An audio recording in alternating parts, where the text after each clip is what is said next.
Hello, my name's Rob and welcome to Swift Slots, and welcome back to part 2 of my series of Fly Porsche 917 upgrade videos. In this video I'm going to be making a pair of back wheels out of this piece of aluminium bar. I'm going to be making a set of tyres from this resin block. I'm going to be changing the front guide for my favourite Slotting Plus guide, which works very well around Crow Valley. And I'm going to be changing the front stub axles for a single solid axle from Slotting Plus. So, without further ado, let's get on with it. Okay, so I've taken all my measurements based around the fly wheel and the fly tyre. I make my tyre 2mm undersized, so when it stretches over the wheel, you get a half decent fit.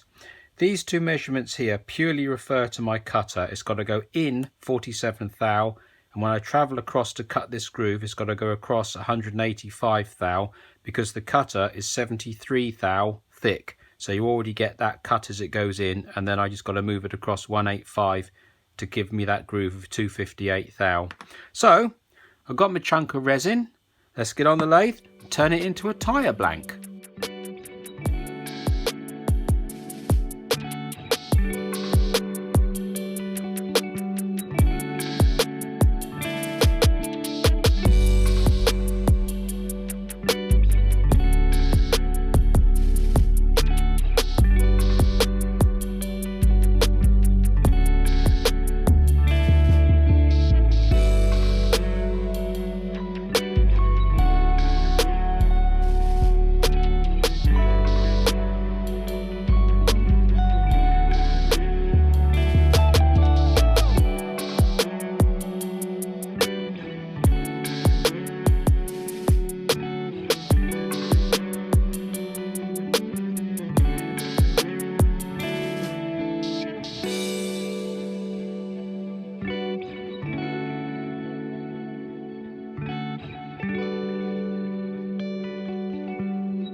Okay, so while those tyres are drying, let's turn our attentions to the front of the car.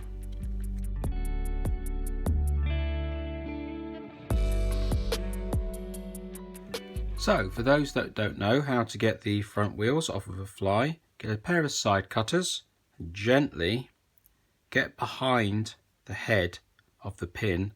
Just gently rotate the tyre. And the second you get a little bit of movement, push it back in so you can get properly behind the axle, and you can just wiggle the wheel and it will actually come off fairly easily. There we go, there's that one. And the same for this one. So right behind the head, pull, and there you go, off. Okay, so we've now got the front end there, and just pop out the guide and we're done. So let's see what we're dealing with this front axle. So these are Slotting Plus 2.38 axles at 60mm long. And right, okay, so that is quite loose, which is different from the Capri. The Capri was too tight, so I could just open up these on the Capri. These are going to have to be closed back down. So what I'll do, I will open up these holes to 3.5mm.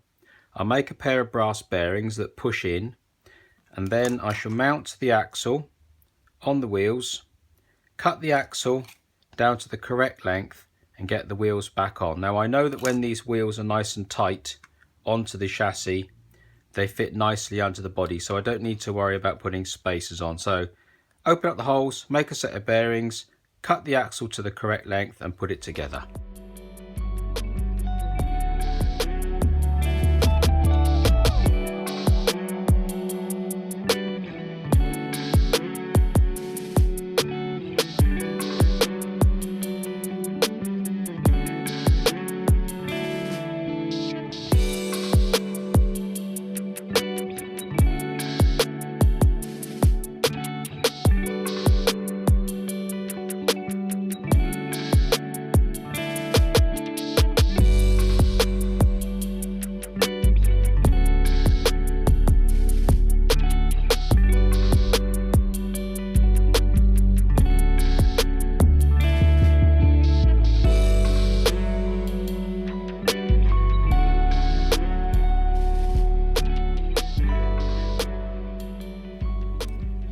And there we are.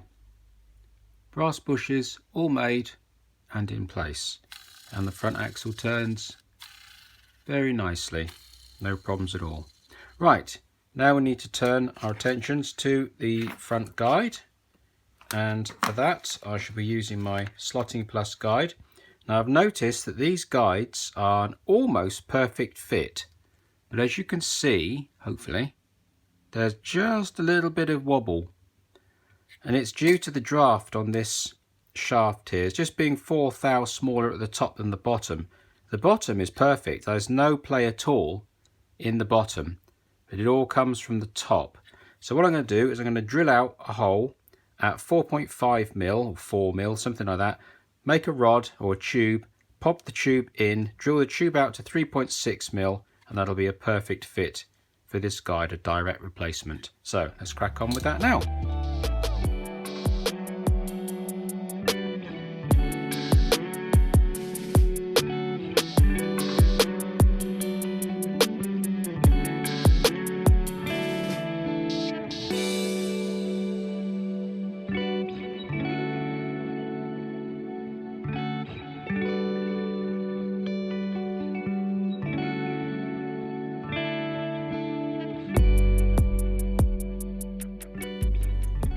And there we are. The little insert tube is all in, and the guide pops in, free to turn, and is free to rise and fall, no problems. And also doing the brush bristle test, as you can see, and they're not all gummed up, the bristles do move. And there we are, nice and free. So I won't set the ride height yet until the back end's all together, but for now that gets the new front guide in, no problems. Right, let's move on to making some wheels. Okay, so I've taken all my measurements from the flywheel that I need. Now I actually want a really tight fit on the axle to the wheel. So the way I'm going to achieve that is this wheel here on the fly axle is 2.37 mil. And this piece of Slotting Plus axle is actually a 2.36, so it's probably a Friday afternoon axle because I believe they're supposed to be 2.38. But if we convert that to thousandths of an inch, you've got 93 thou there, which is fine. And then on this axle, on the fly axle, we've got 93.5 thou. Now that's absolutely fine, I can work with that. Now, if I was to drill out the hole in the blank of the blank wheel with my reamer, this is a 2.38. And it's a clearance, what they call a clearance fit for 2.38. So if you ream this through the hole, you'll get a nice fit. There won't be any play in it particularly, but it'll be free to move. Now I don't want any play in it at all because I don't want the wheel to be pulled off center when I force it onto the axle. So I really want an undersized hole, only by a few microns, not very much. So my logic is, if I take this piece of Slotting Plus axle at 93 thou, at 2.36, that's just a hair under the fly axle, so it's quite a tight fit to get that on there. So what I'm going to do is I'm going to turn this into what they call a D bit.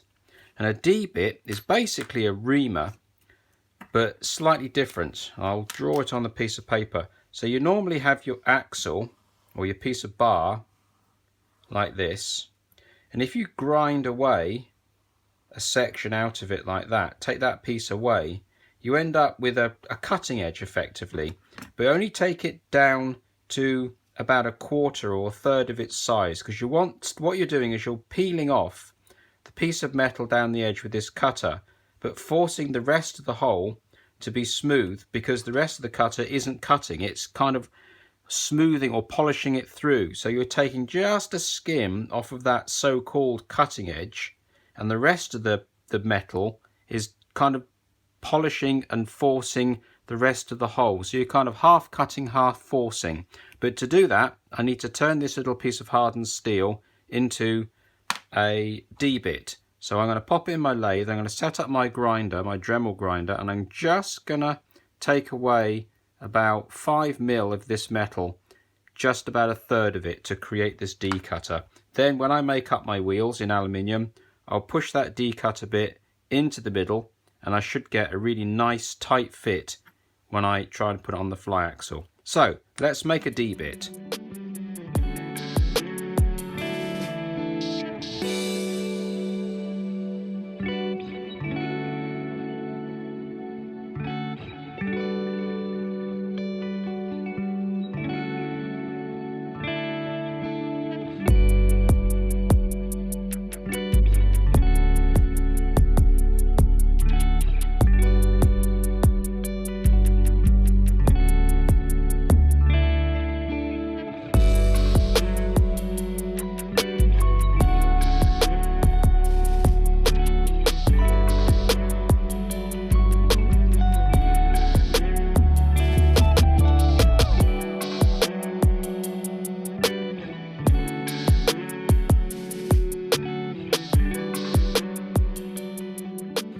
There, you should be able to see that I've created a flat spot about 1/3 of the way along this shaft, and that is going to be my cutting face. Now you can do this with the Dremel. You don't need a lathe to do it. I just find that using a lathe gives me an incredibly straight grinding cut, but as long as you don't leave any burrs on the edge that would effectively make the hole bigger when it's being reamed, you'll be fine. You can do it just with a straight Dremel. So when I get round to drilling the hole in the wheel, I should be using this D-bit to create my final sizing, which should create a nice tight fitting wheel, which is exactly what I want.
And there we are, 2 turned wheels all ready to be threaded, and then modify the original fly wheels to get the inserts into the middle of them.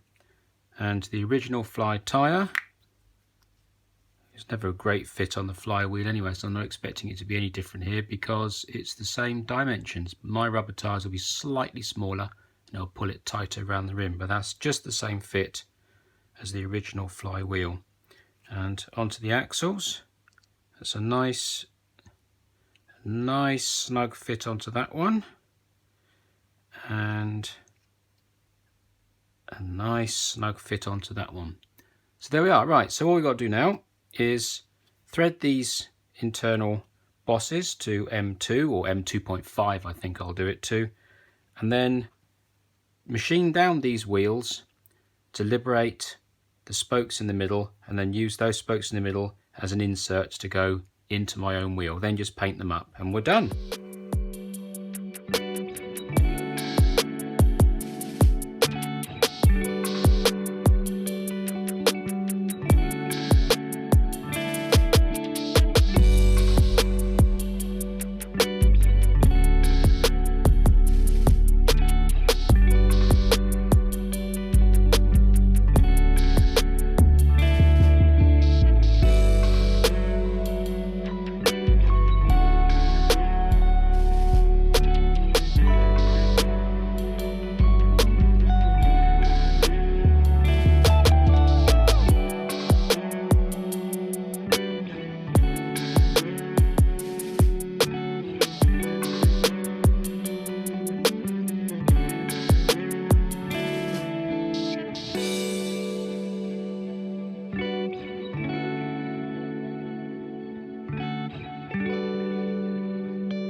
Right, there we are.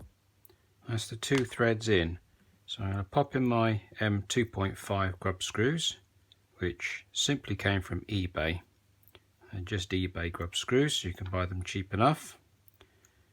Get those into the threads like that. Job done. Right, what I'm going to do is I'm going to put these hubs into the middle of the wheel, push them in with something soft like the end of this toothbrush. I've got one last job to do. There you go. Nice. Is this rubber? So it's not going to hurt. Right, so there are the inserts into the wheels with grub screws, looking exactly like the wheels that you can buy for £10 a pair. But where would be the fun in buying wheels? It's much more interesting to make them, even though it's pointless. Right, so what I'm going to do now, just for a last bit of fun, is I'm going to draw around in Sharpie the inside of these triangles, and then I'm going to drill out the holes so there's a little bit of daylight coming through when the whole thing is assembled. Now in real life, or at least in terms of the model, you don't actually see daylight through these wheels anyway, but just in case, and just because we can, I'm going to transfer some holes through. So there's my, I don't know if you can see that in the camera, but I've just transferred it through. So what I'm going to do now is I'm going to push that center out, almost out, and almost out, abusing my Allen key. There we go. Right, there we go. Right, so there's my marks. I'm going to get myself a drill. I'm going to smack a drill right between the middle of those on the drill press, and then I could put the inserts back in and paint the wheels up, and we're done on the wheels.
And there we are, all painted, all done, all finished, all the holes drilled and everything ready to go.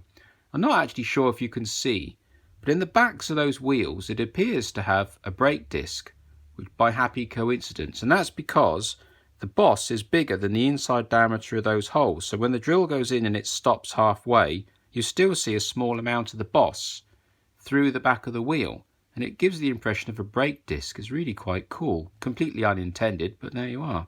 Right, so the rubber is dry. We can get the tyres out the mould and get them bonded to our wheels with some Home Racing World approved Sally Hansen's hard as nails clear varnish, and get them mounted back on the car, and the car will put back together again.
And there we are, all the wheels mounted up, ready to go. So let's put some power to it and see what it looks like. There we are. Pretty good. Right, let's get it in the body.